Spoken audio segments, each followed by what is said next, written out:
Muito bom dia, pessoal. Muito obrigado pela sua audiência. Muito obrigado por você ter acordado cedo mais um domingão para acompanhar aqui o nosso trabalho. E eu prometo a vocês que a gente sempre vai fazer valer a pena muito, porque aqui no Domingão do Carlão, você já sabe, é sempre na prateleira de cima do agronegócio brasileiro. Hoje, pensa num caboclo que tem uma história maravilhosa para contar. Basta dizer que são 50 anos de trabalho, gente. Então, hoje, eu espero mostrar aqui para vocês, nos próximos 30 minutos, 50 anos de uma vida aí dedicada ao agronegócio. Eu estou falando do Luiz Alberto Moreira da Silva, que está aqui. O homem hoje é o diretor de projetos da Luft Agro. A Luft Agro, vocês que andam pelo Brasil sabem da importância, quem está no agronegócio sabe da importância dessa companhia, mas eu acho que a gente vai falar de muitas outras coisas aqui, você vai ficar surpreso. Então, fique ligado, fique aqui conosco. Ô, Luiz Alberto, em primeiro lugar, obrigado pela sua presença, obrigado pelo seu tempo, por dividir tanto conhecimento e tanta experiência conosco aqui, viu? Não, é um prazer, Carlão. E eu diria o seguinte, apesar de toda a experiência, a gente sempre está aprendendo, né? Todo dia Pois um dia de é. aprendizado. Antes da gente começar aqui, eu quero mandar alguns recados paroquiais aqui, agradecer o pessoal da revista Agro Revenda, da plataforma Agro Revenda, que é a plataforma de conteúdo da distribuição agro, e ela está muito bacana. Olha só aqui, olha que beleza aqui, ó. Eu vou falar o seguinte: antes da pandemia e depois da pandemia. Então é o seguinte, a gente realmente acredita, o pessoal lá da Agro Revenda acredita muito na força do agronegócio brasileiro. E outro pessoal que acredita muito no agronegócio, já faz 35 anos, é o pessoal da Employer. A Employer é uma empresa que entende tudo de RH, empresa que trabalha com serviço, trabalhadores temporários, tem um papel fundamental. Aí tem muita gente que, de trabalho temporário em trabalho temporário, a pessoa passa e se sustenta a vida toda dessa forma. Então, um trabalho muito bacana, dirigido lá pelo Marcos de Abreu, que é o fundador da Employer e que também é presidente da Associação Brasileira do Trabalho Temporário. Bom, um parênteses, Carlão, eu conheço bem a Employer, porque eu faço parte do grupo do Seniors Agro. E o Seniors Agro, antes da pandemia, se reunia presencialmente no escritório da Employer aqui em São Paulo. Muito bem. Você sabe que eu já cheguei até a fazer uma palestra lá uma vez, e ali no escritório que fica entre a Jaú e a Itu, não é isso? Justo, é um prédio deles lá, um prédio pequeno, isso e eles mesmo. têm uma sala de reunião no primeiro andar. É isso mesmo, maravilha. Ô, Marcos Abreu, obrigado então aí pelo apoio aqui ao nosso programa. Você vê que a turma que vem aqui não dá cuidado, todo mundo aqui tem uma história para contar e a gente acaba se cruzando aí. Ô, Luiz Alberto, vamos falar. Aqui é o seguinte, no Domingão, principalmente, aqui no Domingão, a gente tem tempo e a gente gosta de contar história, porque a gente sempre fala aqui que ninguém nasce diretor de nada, nem presidente, nem diretor-geral, nem nada disso. Todo mundo que vem aqui tem que contar, tem que começar as coisas do começo, viu, Luiz Alberto? Então, começa a sua do começo aí. Eu quero saber quem era sua mãe, seus pais, que valores que eles te ensinaram para a vida. Meu pai era dentista, minha mãe é professora primária, e uma das coisas que eu nunca esqueci na minha vida, Carlão, foi porque a família da minha mãe, meus avós maternos, eram 7 filhos, incluindo minha mãe, né? E todo domingo eles faziam um almoço de domingo de família. Então a gente ia almoçar, eles tinham uma casa enorme na Avenida Aclimação, não sei se você conhece onde fica a Avenida Aclimação. E a gente tinha almoço todo domingo lá. E é uma coisa que ficou na minha lembrança, e o que eu guardo até hoje, e que eu acho que faz muita falta para algumas famílias hoje em dia, essa aproximação que lá atrás a gente tinha, que já ajudou a constituição das famílias, né? Eu não podia deixar de trazer aqui para vocês e mostrar esse livro aqui, ó, chamado Receitas com Amor, da dona Laide Tiburcio Gonçalves. Eu ganhei. A mãe do Paulo Tiburcio. Pois é, eu ganhei esse livro lá do Paulo Tiburcio. No final do ano passado, estive lá na Andave e o Paulo veio e me presenteou, fiquei muito emocionado, inclusive, com esse presente. É um presente maravilhoso. Tem aqui as receitas que a mãe dele escrevia à mão, e ele fez esse projeto. Então, ó, um beijo para você, viu, Paulo? Um beijo no seu coração aqui. E o Paulo foi que aqui no Domingão do Carlão, lá no Fala Carlão, viu, Luiz? A gente entrevista as pessoas e a minha vida é facilitada porque quem vem aqui fica com uma dívida comigo, que é de indicar outras pessoas para serem entrevistadas. Então, o Paulo Tiburcio é um que ele quitou minha dívida com essa entrevista, que ele já quitou uma parte da dívida que ele tem comigo, você entendeu? E muito bem quitada. Então, você já vai pensando aí, viu, Luiz Alberto? Ai, que beleza. Muito bonito esse livro aqui, né, Luiz? Sem dúvida, sem dúvida. Então, essa é uma parte da minha infância que eu não me esqueço, né? E a outra parte que eu não me esqueço eu estudei numa escola estadual, que na minha época as escolas em São Paulo, as principais eram do governo do estado, não eram as particulares. Eu estudei numa escola chamada Caetano de Campos, que na época era na Praça da República, hoje onde é a Secretaria da Educação. E aí eu fui para lá antes mesmo de começar o ginásio, porque você tinha que fazer uma prova para poder entrar na escola. E eu morava na Liberdade e eu pegava um ônibus elétrico sozinho para ir para a escola e aí voltava sozinho. E aí, depois de um tempo, eu ia sempre no mesmo horário, aí o motorista do ônibus elétrico já me conhecia, ele abria a porta do meio e eu entrava pelo meio, já sem precisar entrar pelo início e passar na bilheteria. Ele já abria direto, dava o passe para o cobrador e pronto, né? Então, uma coisa que hoje também é super difícil, né? Hoje a gente vigia as crianças 24 horas por dia e em função até de uma cidade grande tipo São Paulo, dos riscos, é difícil uma criança ter essa locomoção como eu tinha na idade que eu tinha e ir para um lugar não tão perto da minha casa. Então, são fatos que me marcaram muito a minha criança. E também outra coisa que eu acho, a criança hoje perde muito a boa parte da vida infantil, né? Vira mini adulto, com 12 anos, e aí não volta mais, né? Você deixa de ser criança e não volta mais. Eu acho que, enquanto eu fui criança durante muito tempo, jogando bolinha de gude, carro de rolemã, taco, essas coisas na rua, hoje essas crianças passam batido por muitas coisas e se tornam mini adultos muito cedo, né? Pois é, eu falo que as crianças hoje têm uma vida de executivo de multinacional desde quando tem 4 anos e meio de idade, né? Porque já vai para a escola e é um negócio assim massacrante, eu diria. Bom, enfim, vamos. Tempos diferentes, né? Tempos. Não dá para dizer se a gente sempre tem a tendência a achar que o nosso tempo foi melhor, foi isso, foi aquilo, mas enfim, o tempo não perdoa, ele só anda para frente, né, Luiz? Não, não. Ô, Luiz, vem cá, e aí? Colégio Caetano de Campos, uma vida na capital, né? Sim, eu fui fazer a química no Mackenzie, né? Me formei em química. Depois, quando eu me formei, pouco antes eu tinha que fazer estágio. Eu fui fazer estágio em duas empresas, uma de defensivos e a outra de fertilizantes, em fábricas. E a de fertilizantes, a fábrica era em Londrina, no Paraná.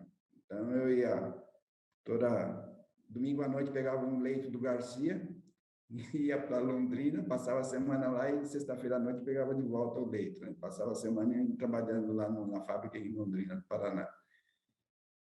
Essa foi a fase antes da formação. Então, a maior parte do meu tempo, eu morei e trabalhei em São Paulo, com exceção da Cianamid, que era no Rio, eu morei 8 anos no Rio. Luiz, você foi protagonista aí dessa história, né? Porque você estava falando para a gente, o Luiz tem 25 anos só de Luft, mas antes da Luft tem outros 25 anos aí de história, vamos dizer assim, sempre nesse meio aí. Houve muita luta desses desbravadores aí para abrir essas áreas do Cerrado que ninguém acreditava, né?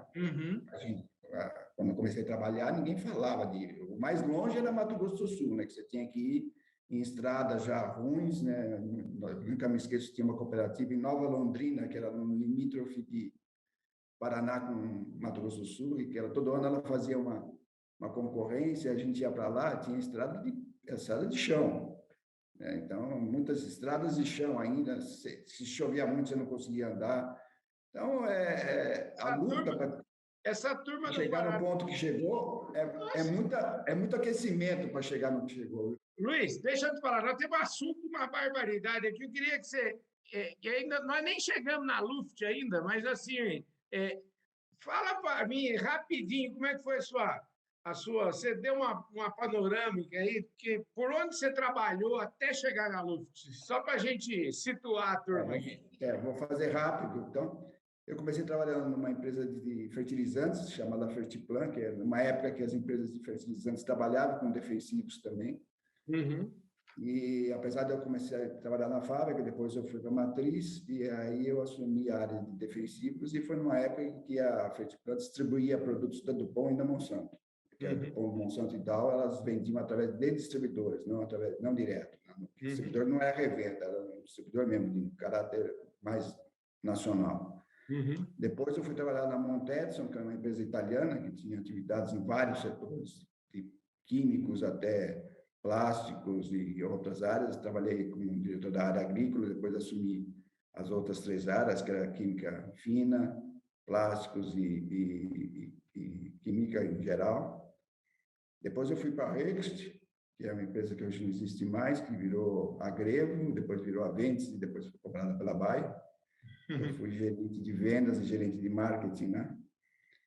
Depois, quando a Cenamid começou a crescer, que ela lançou um herbicida chamado Scepter, que foi um sucesso enorme na época, eu fui para lá como gerente de marketing para assumir depois a diretoria da divisão agrícola, que eles tinham 4 divisões, que era agrícola, veterinária, farmacêutica e químicos. E foi uma época muito boa, porque a gente teve um crescimento enorme, eu morei no Rio, e trabalhei com uma turma muito boa, parte das quais você já entrevistou, que é o Pericero, o Rogério Castro, por exemplo. Uhum.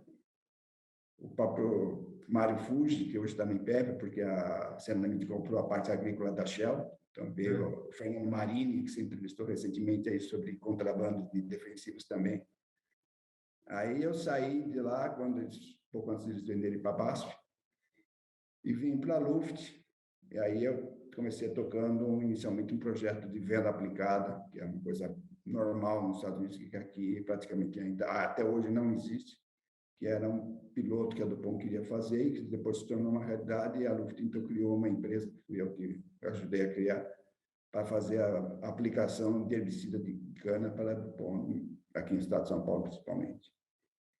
Mas é uma história, gente, e isso só está começando agora. Você vê que ele falou de 20, você vê como que a gente resume 25 anos em 2 minutos aqui no nosso programa. Agora vamos tentar falar um pouquinho dos próximos, dos últimos 25 anos aqui, né? Porque foi muito serviço, né, Luiz Alberto?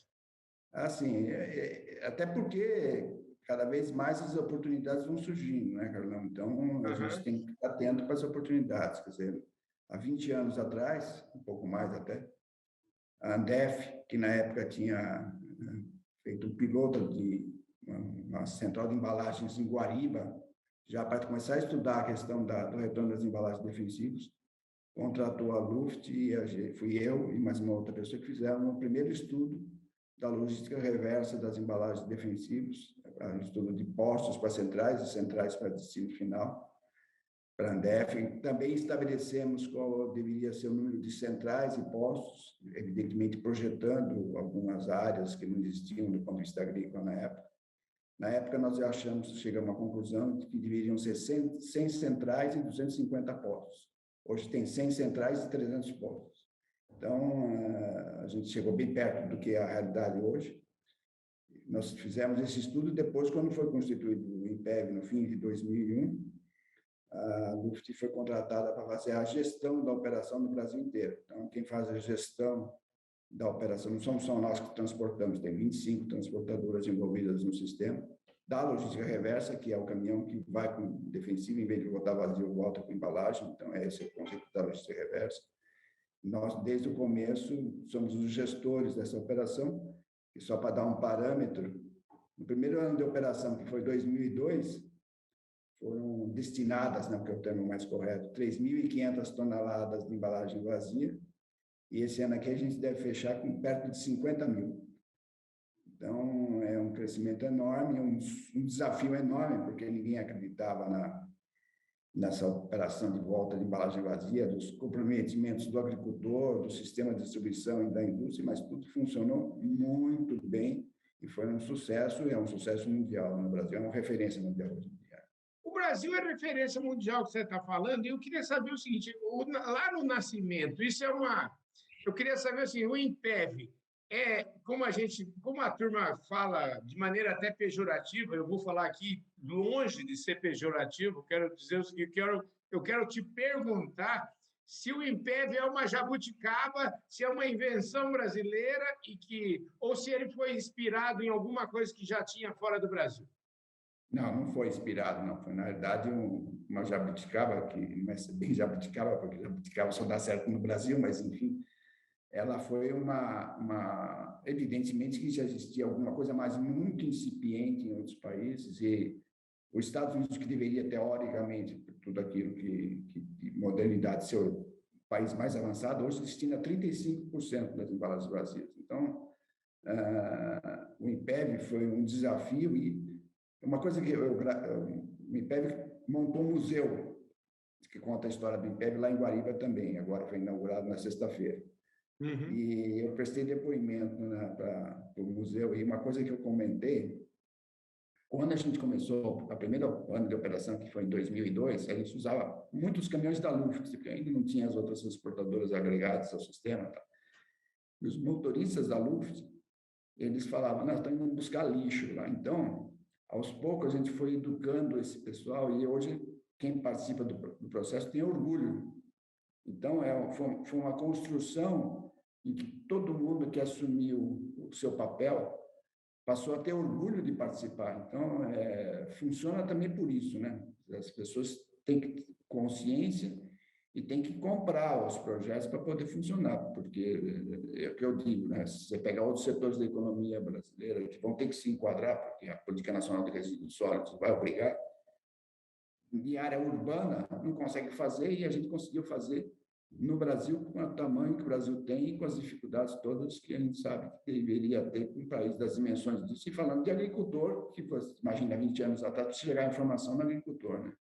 Fazer isso envolve custo, quer dizer, como é que é a ideia, quem que banca, quem que bancou isso tudo, quem que banca isso até hoje?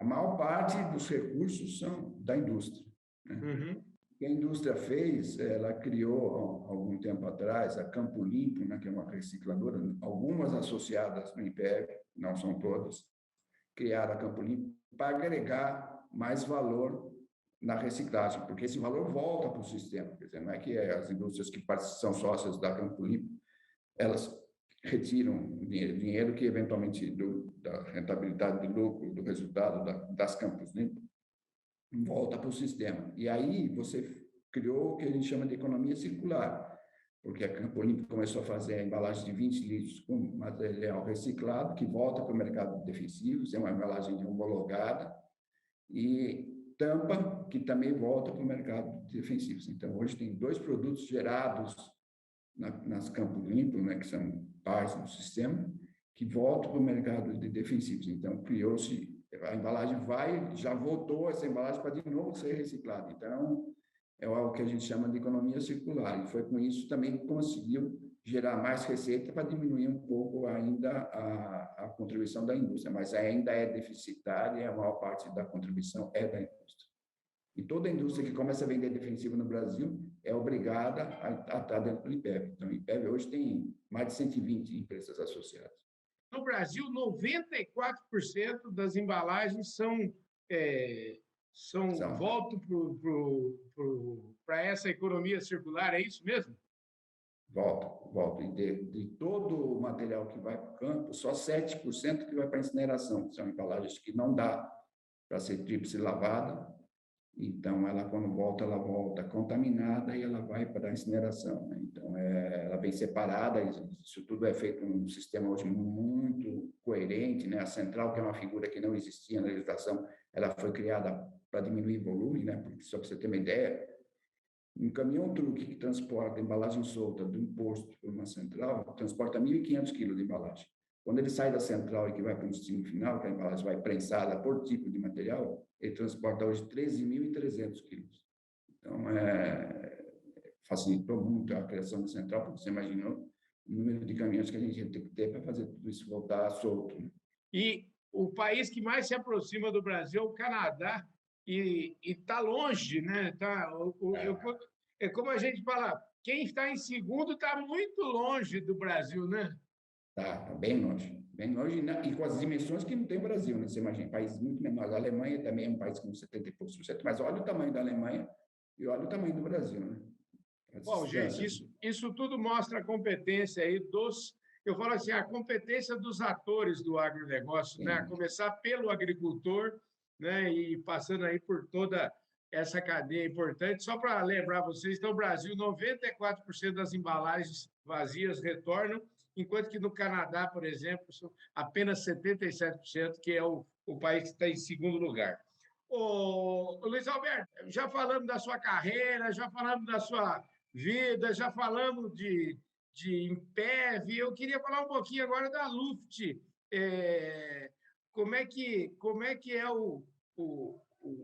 quais são os negócios da Luft hoje, para a gente dar um pouco esse panorama? Você dirige uma das empresas, como é que é? Me explica para nós aí, o que faz a Luft? A Luft é uma empresa familiar, né? Luft é o sobrenome da família, são de origem alemã, de Santa Rosa, no interior do Rio Grande do Sul, começou lá. Em 92, eles saíram do transporte em geral e entraram em especializações. E hoje estão em 3 mercados. O agro, que somos nós, né, que são defensivos, fertilizantes especiais, ou nutrição vegetal, e biológicos e sementes. A gente tem uma empresa que chama Luft Healthcare, que atua na área farmacêutica, com produtos farmacêuticos, e tem a mais nova do grupo, que é uma que se chama Luft Solutions, que começou há muitos anos atrás, atendendo a Videolar e a FENAC, que são 2 empresas que praticamente não existem mais, né? Vídeo não existe mais, e há uns 6, 7 anos começou a se concentrar no mercado de e-commerce, e hoje a Luft é que faz a operação da Amazon no Brasil. Inclusive, isso deu um gancho para eu fazer um trabalho junto com a Andav e algumas indústrias no sentido de estudar o e-commerce na área de defensivos, né? Pegando um pouco da experiência da Amazon no Brasil. E por falar nisso, pegando a sua bola de cristal aí, porque você, aliás, a sua bola de cristal, ela tem vamos dizer assim, ela está num lugar privilegiado. Eu queria saber, a sua bola de cristal, o que diz aí, qual é o futuro desse negócio de e-commerce e venda digital dentro do agro? É possível vender? Mas tem alguns desafios grandes, cara. Não, por exemplo, você pega o setor de defensivos, alguns dos desafios são resolvíveis, tipo receituário agronômico, hoje é uma coisa que dá para resolver. Eu acho que as 2 grandes dificuldades são, primeiro, você não faz venda de defensivo com cartão de crédito ou boleto, né? Se você pegar a soja, que é o maior mercado, é prazo safra, né? Você vende em outubro, novembro, e vai receber lá para março, abril do ano seguinte. Então, você tem uma sistemática um pouco diferente do comércio tradicional. Esse é um ponto. E outra questão que também ainda não está bem resolvida é o conceito claro de marketplace, porque no marketplace, se você pegar todas as empresas que atuam hoje no e-commerce, que é a Magalu, a Amazon, Americanas, Mercado Livre, elas não compram mais. Elas colocam a plataforma delas à disposição da indústria, elas fazem a venda, elas fazem a cobrança, normalmente de um produto de consumo, né, através de um cartão de crédito ou de um boleto, fazem a entrega, mas o produto está em nome da indústria, quer dizer, ou seja, não existe mais aquela questão dessas empresas comprarem para revender, elas não fazem, mas excepcionalmente elas fazem isso, mas não é o normal. E esse é um conceito muito novo no mercado agro, quer dizer, de insumos, vamos pegar defensivos, por exemplo, ou mesmo sementes. Então, isso é uma coisa que precisa ser muito discutida, porque muda o papel da revenda nesse sistema, né? Uhum. Olha, deixa eu te falar, eu queria, infelizmente, eu vou te contar, viu? Parece brincadeira, mas o tempo aqui voa.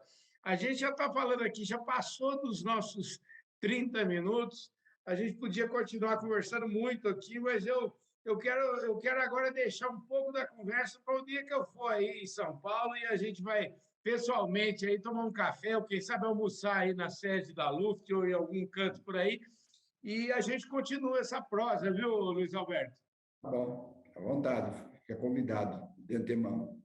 Ô, Luiz, parabéns aí pela sua trajetória, parabéns aí por essa história. Eu acho que, de certa forma, com esses desafios todos aí que você falou, por exemplo, de marketplace, de várias coisas aí que vem muita oportunidade por aí, não vem não, Luiz?